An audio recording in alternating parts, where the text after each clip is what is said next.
And good evening from our nation's capital, where today we sat down exclusively with President Trump at this extremely pivotal moment in his second term. The president making a number of headlines, discussing everything from the midterm elections to the economy to his administration's handling of the immigration crackdown. Telling me what he learned from Minneapolis and about where ICE officers could head next. And with the affordability crisis impacting so many Americans right now, you'll hear what he said about when to expect economic relief. I also asked him point blank about this moment with Fed Chair Jerome Powell and if his Justice Department would drop the investigation into Powell. And as the Republican Party faces growing pressure ahead of the midterms, what he said about the possibility of 2028 and the presidential ticket possibly featuring on the Republican side Vice President J.D. Vance and Secretary of State Marco Rubio.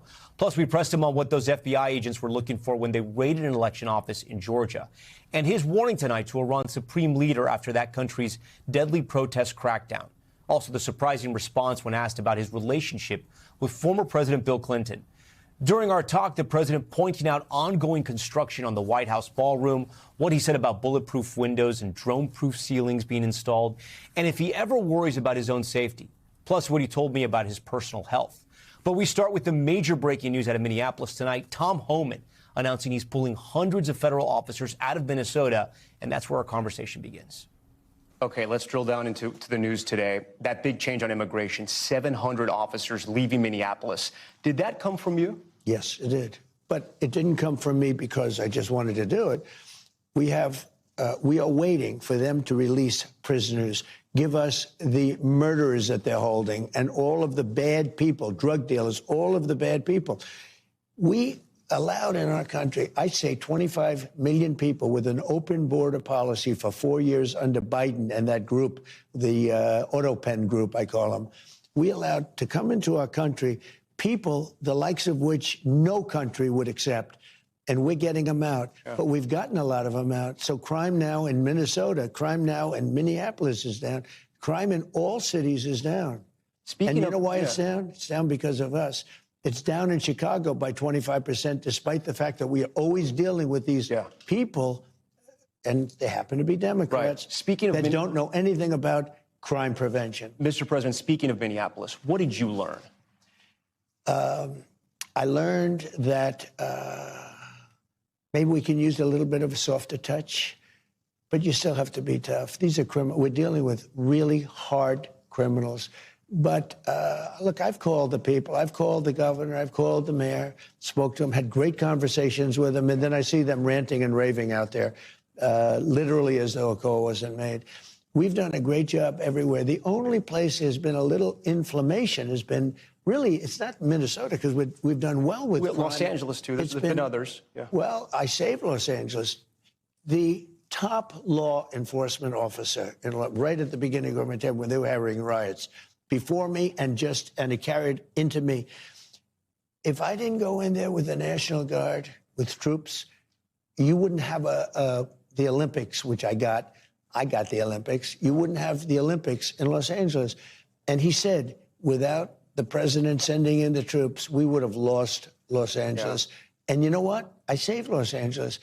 And we will do it again if we have to. And by the way, we're going to have a very safe Olympics, and we're going to have a very safe World Cup. Speaking of Minneapolis, after the shooting of Renee Good, you said ICE made some mistakes. What were the mistakes? Well, look, I'm not happy with the two incidents. It's not, it's both of them, not one or the other.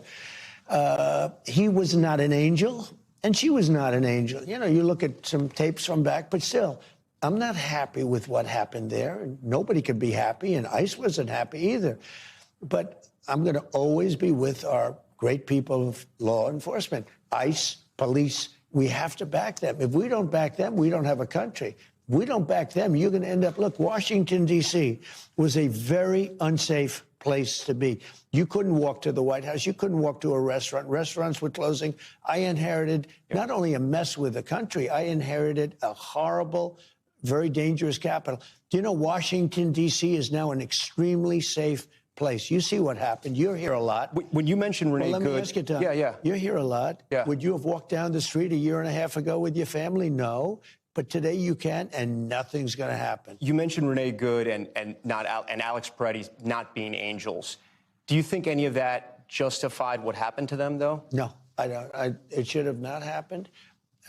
It was a very sad, to me, it was a very sad incident, two incidents. And, you know, they mentioned the one now, they don't mention the other. Well, I think they were both sad. And you know who feels worse about it than anybody? The people of ICE. They're strong, tough people, and they have to be tough because we're dealing with hardened criminals. Right. We're dealing with people, you know, jails have been emptied into our country from all over the world, from Venezuela, where we had great success, you will admit, but from Venezuela, from the Congo in Africa, from all over the world. Jails, the jail population was emptied into our country. If we don't have strong people, you're not getting them out, and we're getting them out. Remember this, again, I say it again and again, we have record low crime in the United States. Nobody's been able to say that for 125 years. So I want to be clear, because it sounds like there is a shift in immigration enforcement here, that there's going to be a shift after Minneapolis. What should Americans expect going forward? Well, one thing I say to my people, you know, we do a good job, we don't get credit for it. I say they have to ask and they have to say please. When a city is who going has to ask and who has to say please? The mayor or the governor. I don't want to go and force ourselves into a city, even if their numbers are terrible. Like, for instance, I got a call from Jeff Landry, governor of Louisiana. He said, we have a big problem. Could you go in and help us with well, let's see, certain sections. I mean, to be honest with you, certain sections of the state, beyond their famous, beautiful city, certain sections of the state. We have done, not only in New Orleans, we've done a really great job in Louisiana, but I was called. I want to be called. Chicago, we could solve the Chicago crime. Well, on that question, which cities are you headed to next?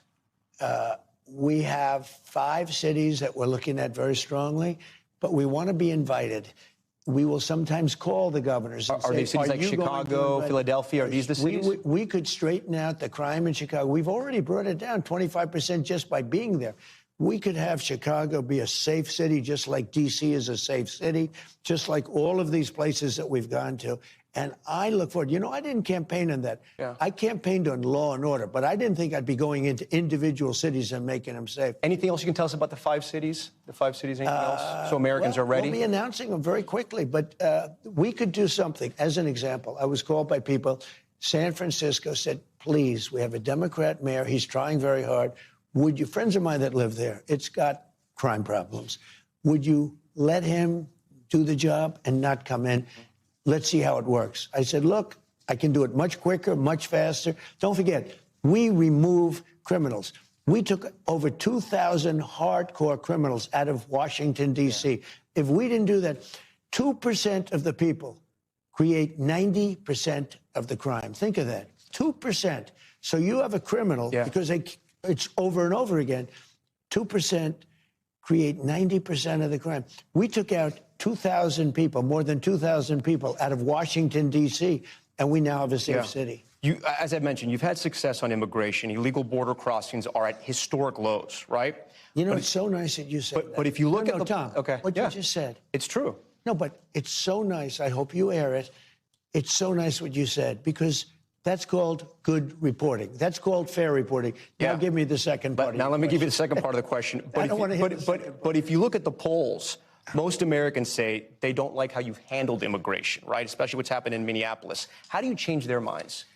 Well, I don't believe the polls, for one thing, because how can you not I saw a poll in the border where I'm at 55%, okay? The polls show that Americans aren't against the deportations. It's the handling of immigration. You know, polls, it depends on the way you ask the question. I saw a poll on the border. I'm at 55%.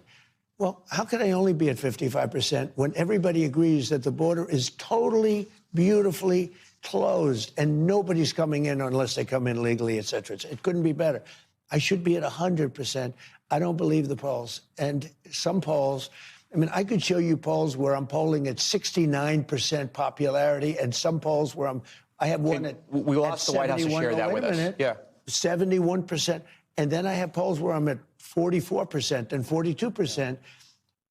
The polls are almost dishonest, almost as dishonest as some of the reporters themselves. But I'm getting very good polls. I'm getting very good polls on crime prevention, on law and order, and on the border. I have to. And I'm starting to get great polls on the economy, which I think is the polls on the economy they're not great. They should be great. They should be. So why aren't they? If you believe that, I don't know. I don't know. I mean, look, I've got Americans tell us, we hear this. I mean, we're going to get into the economy later, but I mean, they tell us they don't feel it. Just so you understand. Yeah. I have $18 trillion being invested into the country. Biden had less than $1 trillion for 4 years, and the whole country was going to credit. You know, when does America feel it? You know that if they won that election, and we won in a landslide, you know, if they won that election, this country was, I think it was finished. I actually think it was finished. You would have had people, instead of 18 coming in, 18 trillion, you would have had $10 trillion leaving. I think our country, I think we would have been Venezuela on steroids. I have a question about immigration still looking forward now. Your goal during the election was to deport everyone who came here illegally under President Biden. Is your mission now to deport everyone who came in illegally, or just people who have come in illegally who have also committed additional crimes? We are totally focused on criminals, really bad criminals. Now, you could say people that came in illegally are criminals, but I'm talking about murderers from different countries. We have 11,888 murderers that Biden and his group led into our country. We've captured a lot of them. We've brought some of them back. A lot of them we don't want to bring back because we don't trust the country that they're not sent back again. Despite how strong the borders are, they'll figure a way to try and get in, and we don't want to, and we'll incarcerate them. But 11,888 murders. We are after those people. We're after the drug dealers. We're after by the way, a big problem, they allowed to come into our country people from their mental institutions, people from insane asylums that are mentally ill and very dangerous. We're getting them out. Joe Rogan was one of your biggest endorsers in 2024. He said he understands that the president's sort of plan to deport people here who are here illegally, but he also understands why critics compare ICE officers to the Gestapo asking people for their papers. What's your response to him? Well, look, first of all, he's a great guy. We had a tremendous success before the election. I think it was his biggest interview ever, and over 300 million people. It was very good. She didn't want to do it, you know. She decided not to do it because she's not capable. But I spoke to him 3 days ago. We had a great conversation. And all I'm doing, I have to keep. Did he mention this to you? Did you guys talk about this, the ICE enforcement? Just had a good conversation. I think he's a great guy, and I think he likes me too. And, you know, liking me isn't important. What happens is that I think we do a phenomenal job, but I don't think we're good at public relations. What does that mean? You've said that a couple times now. What do you mean by that? We don't sell the great job that we're doing.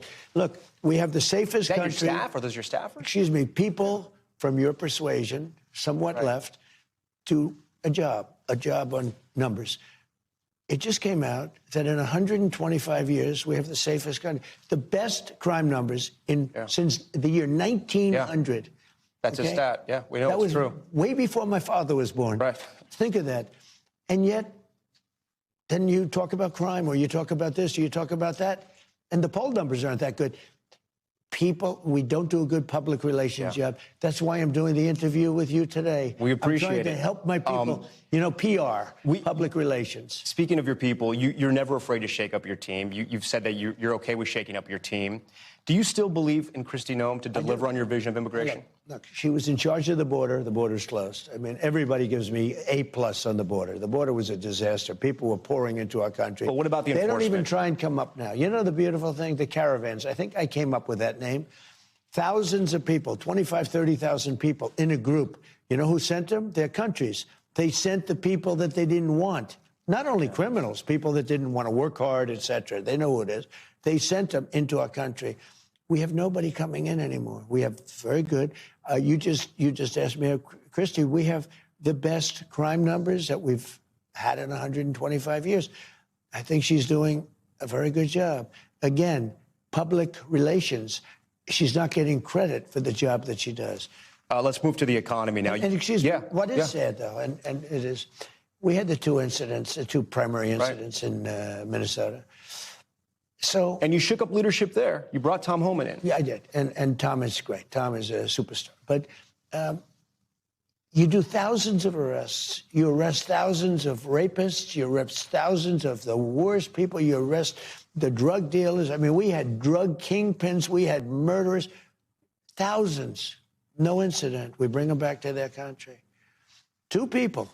It's bad. I hate it. I hate even talking about it. 2 people out of tens of thousands, okay? And you get bad publicity. Nobody talks about all of the murderers that were taken out of our country. They don't talk about...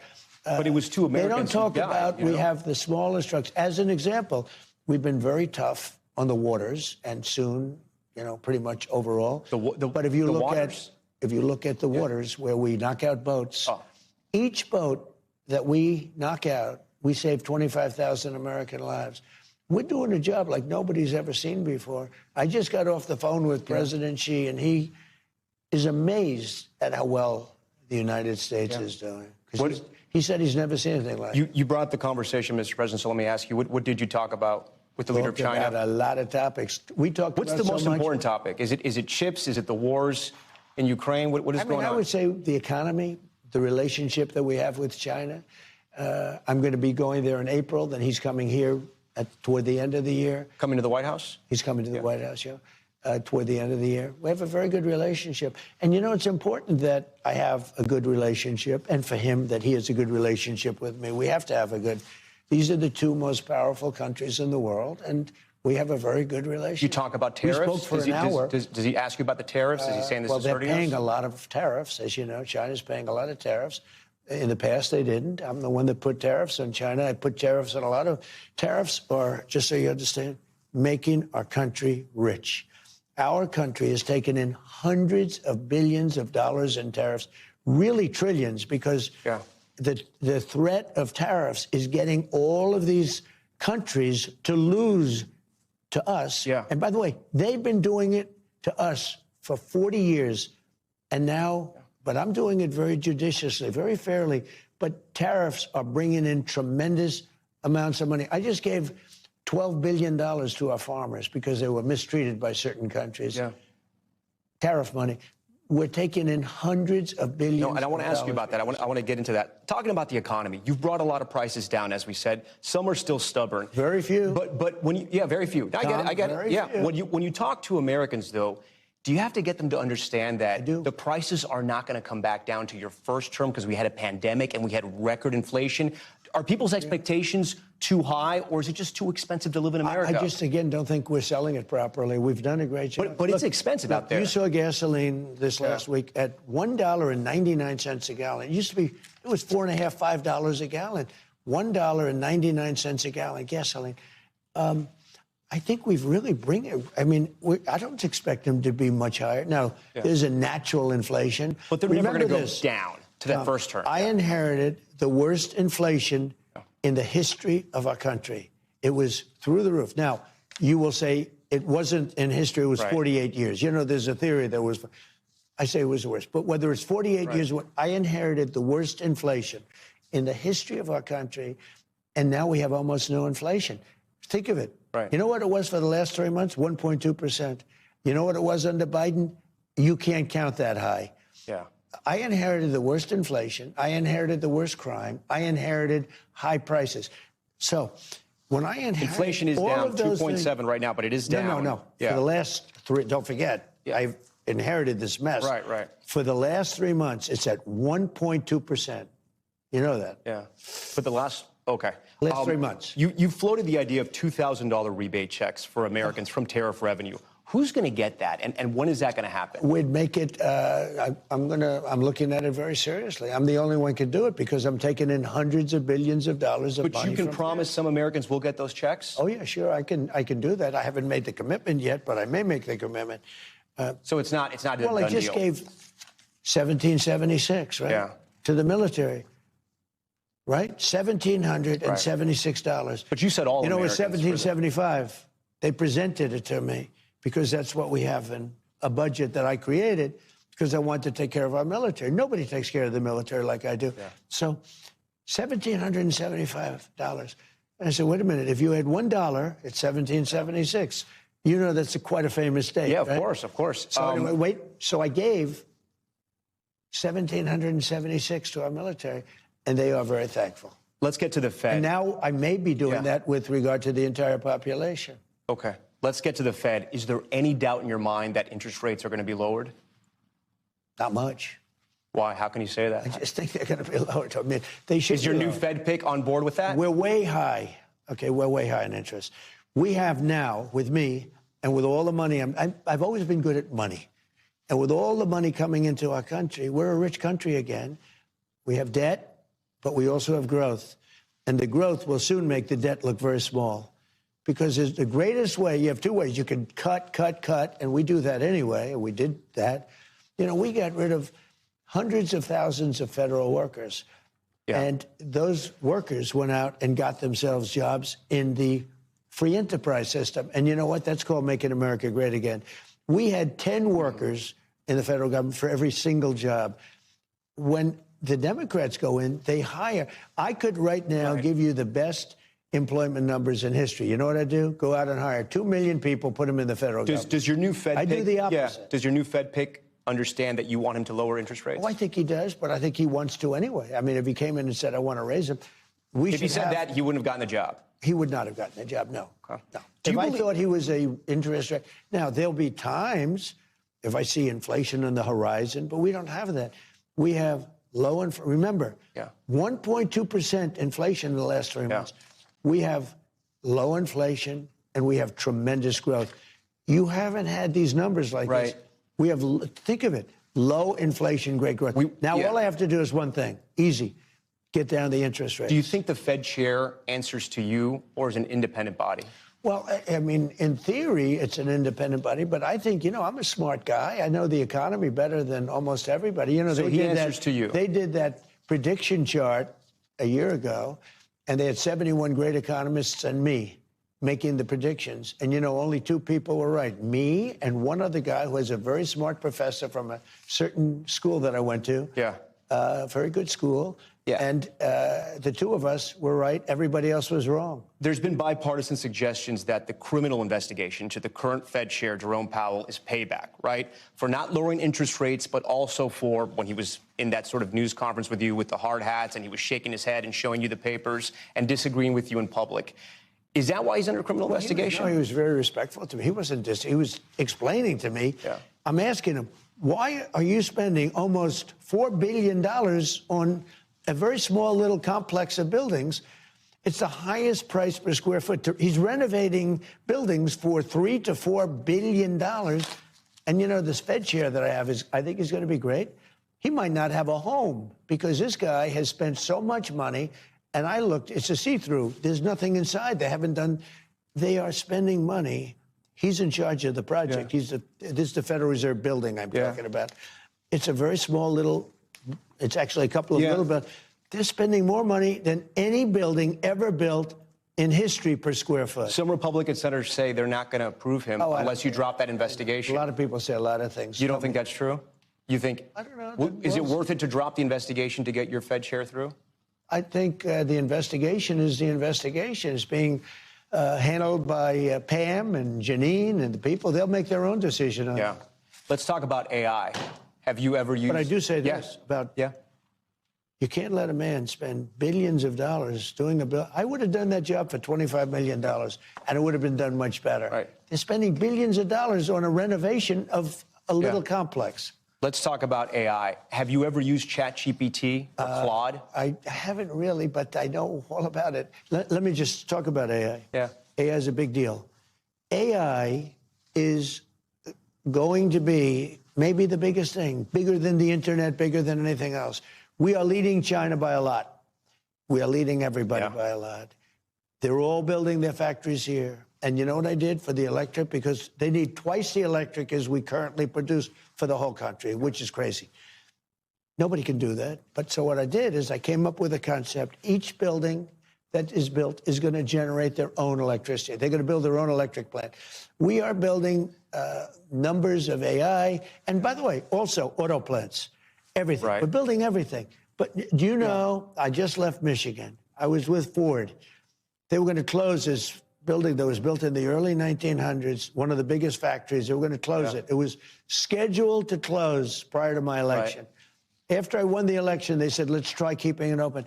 They just went to 3 shifts. Right. It's 24 hours a day. And the head of Ford, Mr. Ford, said it's the most incredible auto comeback I've ever seen. Mr. President, let me ask you, there's no doubt you are the president who's ushering in the AI revolution, but this is happening on your watch. If AI affects humanity in a negative way, is that on you? Because some of these CEOs of AI companies say, we need guardrails. This could get out of control. Does that worry you? Everything's on me as president. Everything's on me. I can say this, it'll be the greatest jobs producer. It'll be the greatest military producer. It'll be the greatest medical producer. There'll be tremendous good, and there'll be probably some bad, too. Well, it's killing a lot of jobs. And what do you say to Americans who are going to lose their jobs to AI? It's going to create a lot of jobs. But right now, it's taking jobs in a lot of ways. It's taking jobs at companies like Amazon. What would you say to those Americans? But it hasn't really started. These major plants haven't even been built. What you're going to but Mr. President, AI has already started to take jobs because the technology's there. So we have, it's just announced, more jobs right now occupied in the United States of America than at any time during its existence, 250 years. There are more people working today than at any time in the history of our country. Pretty good stat. That kills that question. Yeah, we have to look it up. That's a good answer. That kills that question. Mr. President, there's widespread concern that AI is going to wipe out a lot of jobs, manufacturing jobs. They said the internet was going to do, everything was going to do. Robots are going to kill jobs. Everything's going to kill jobs. And you end up, if you're smart, doing great. Okay, you are close with the Ellisons, who are trying to stop a merger between Warner Brothers, Discovery, and Netflix. This deal could change the makeup of the media as we know it. Are you personally going to get involved in that deal? I haven't been involved. I must say, I guess I'm considered to be a very strong president. I've been called by both sides. It's the two sides. But I've decided I shouldn't be involved. The Justice Department will handle it. Okay.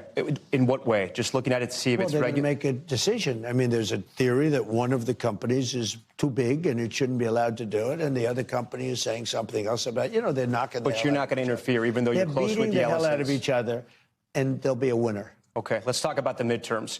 You've recently suggested nationalizing elections. What do you mean by that? And I didn't say national. I said there are some areas in our country that are extremely corrupt. They have very corrupt elections. Take a look at Detroit. Take a look at Philadelphia. Take a look at Atlanta.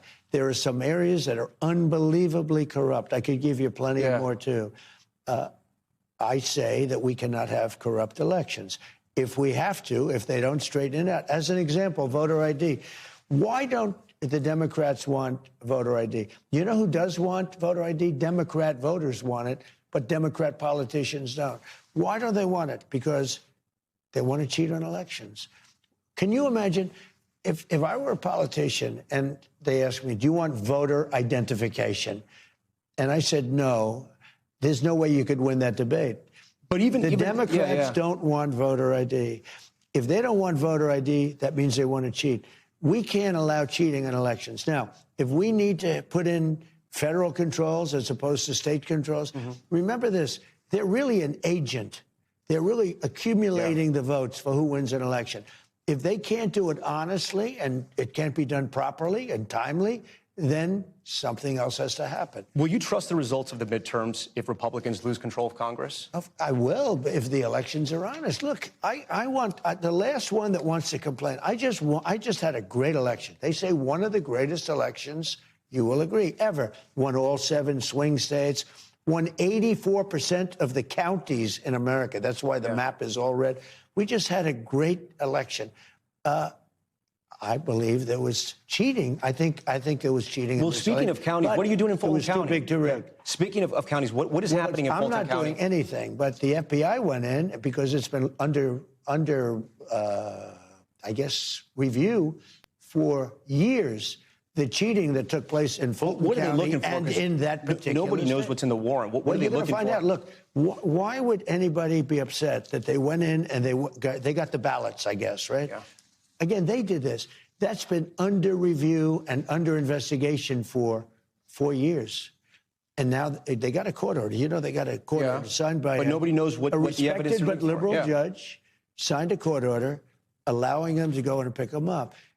Well, you're going to know what the ballots say because they're right now inspecting the ballot. I'm not involved in it, but they are inspecting and checking the ballot. Why is Tulsi Gabbard there? I don't know, but, you know, a lot of the cheating comes from It's international cheating.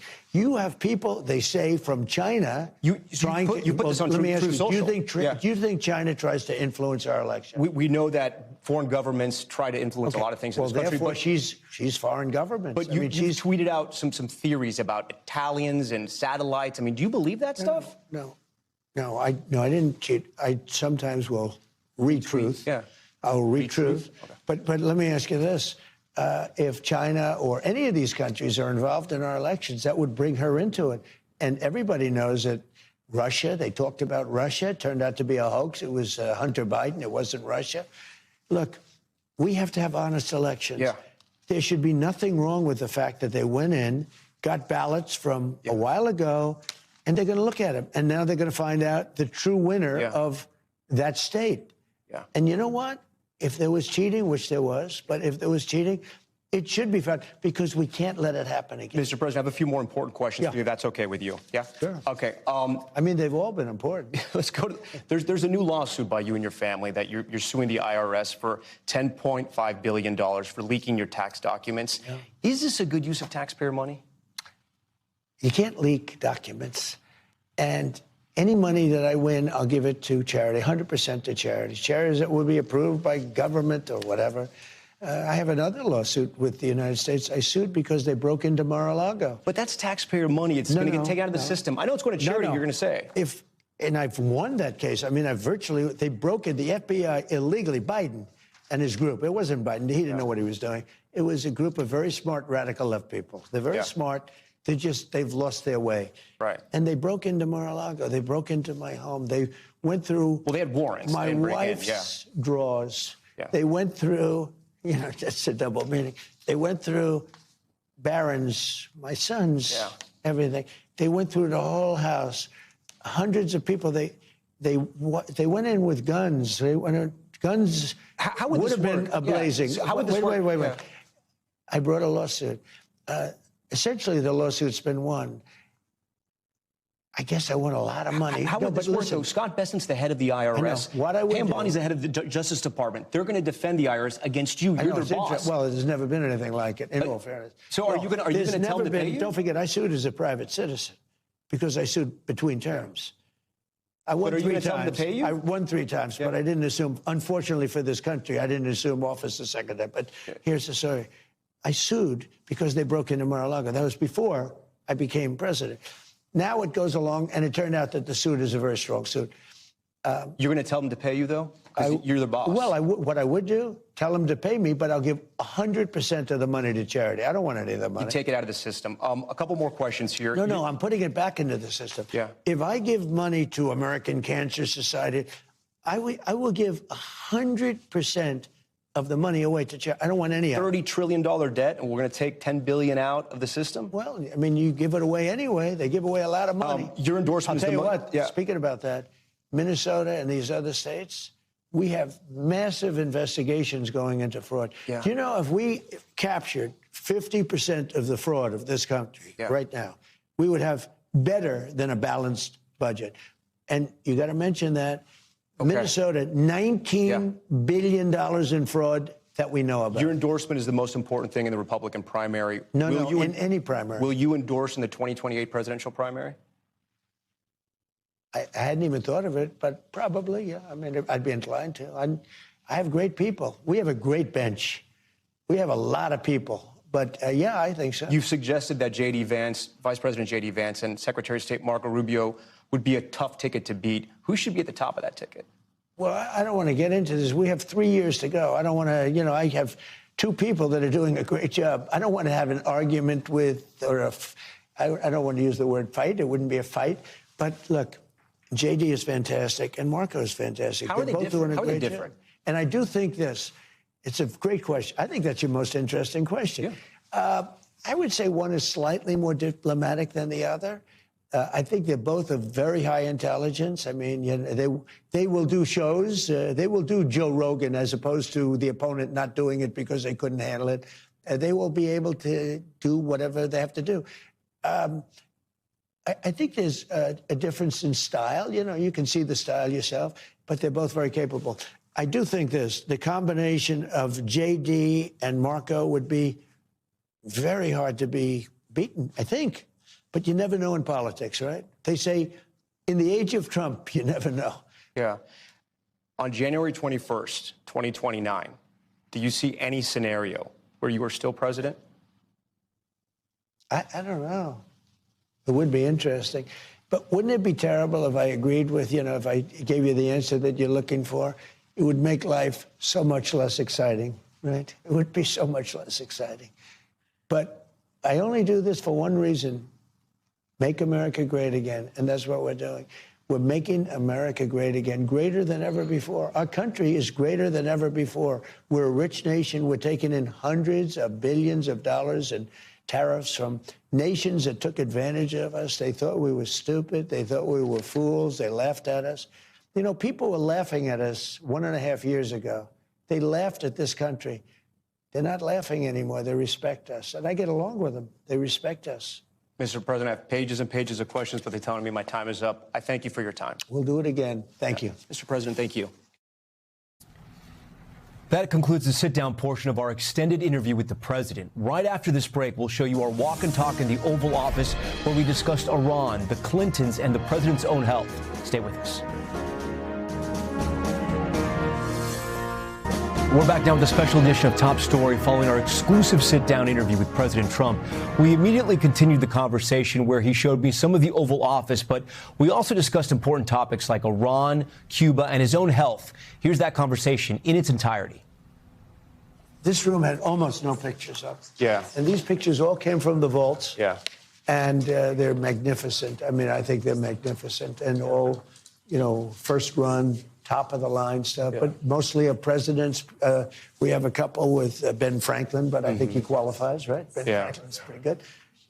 Is there any one you ever kind of hone in on where you're thinking deeply about anything, about an issue? Is there one you look at?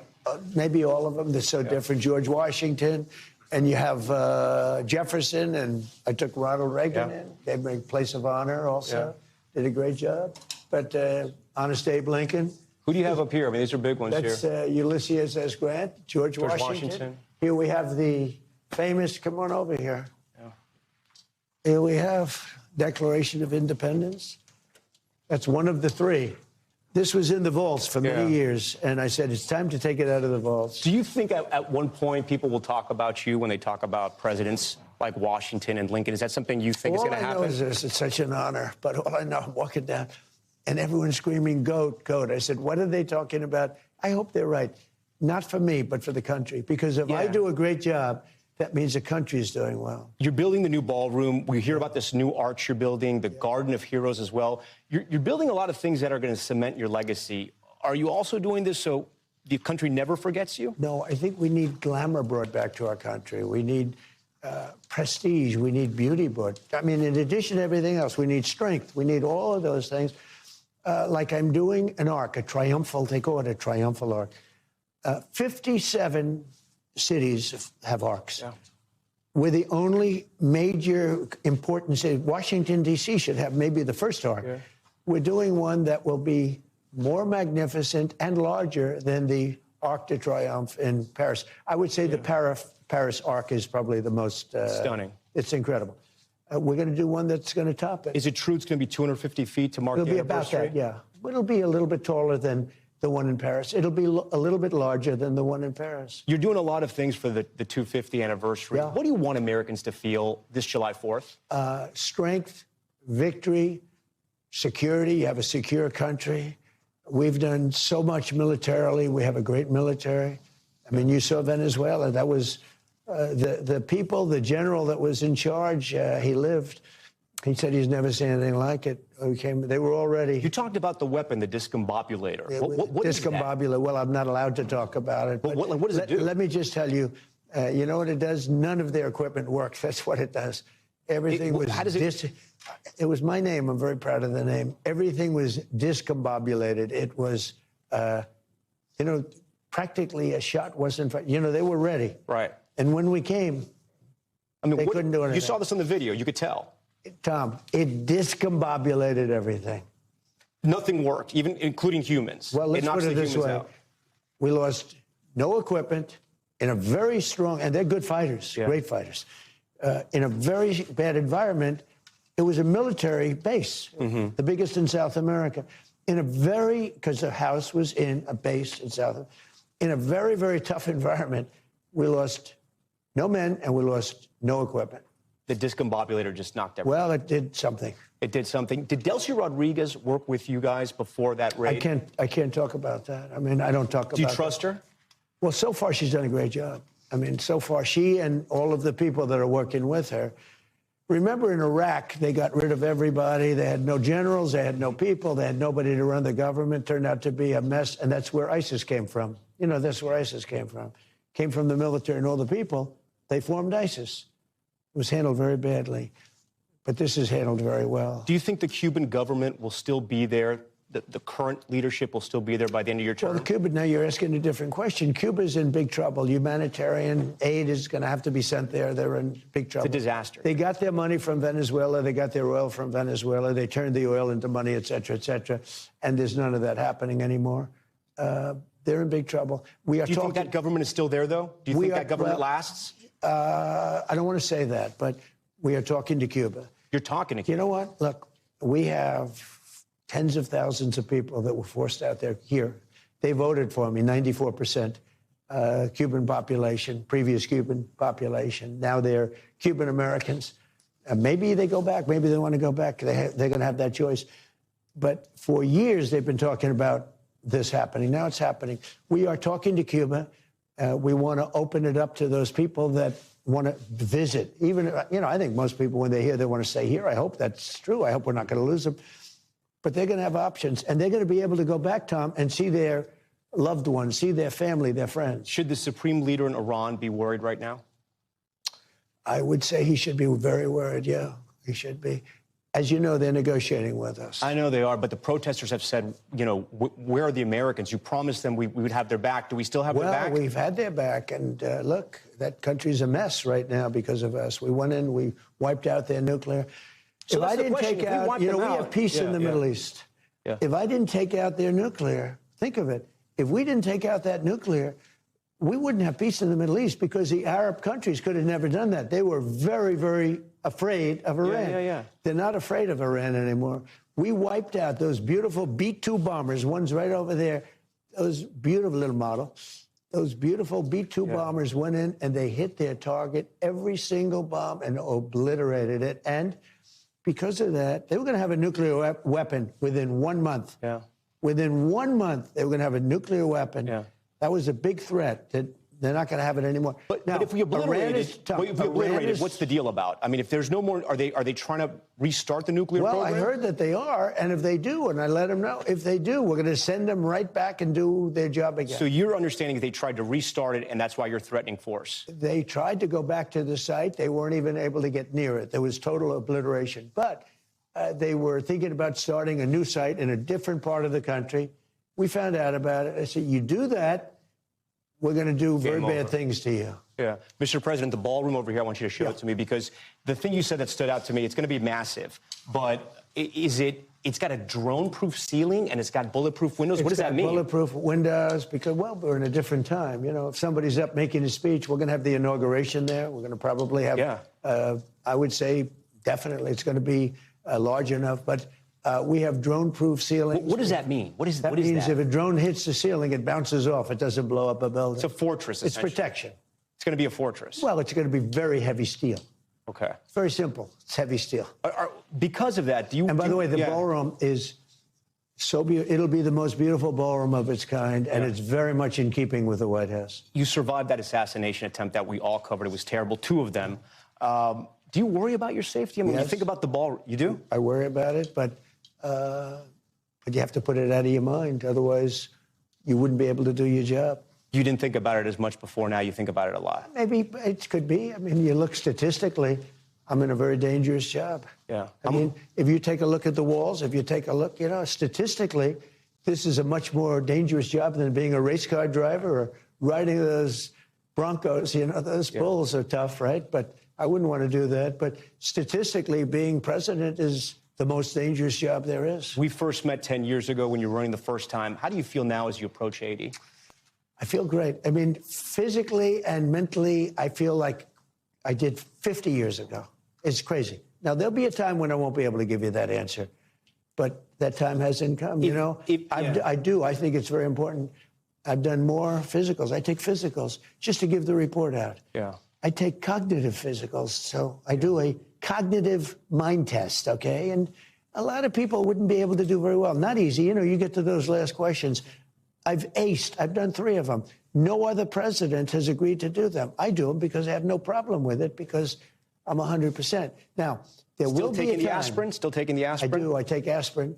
And I don't want to change, I don't want to. So you go against your doctor's orders. You do what you kind of feel.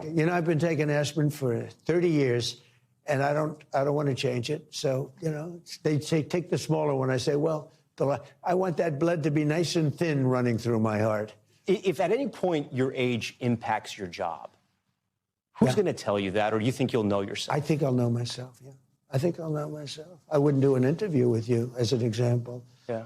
Did Biden do an interview before Super Bowl? I'm not sure. Maybe he did. Last one, he didn't. I mean, he wasn't capable of doing an interview. And that was things. Look, I know people that are 95 years old that are sharp as a tack.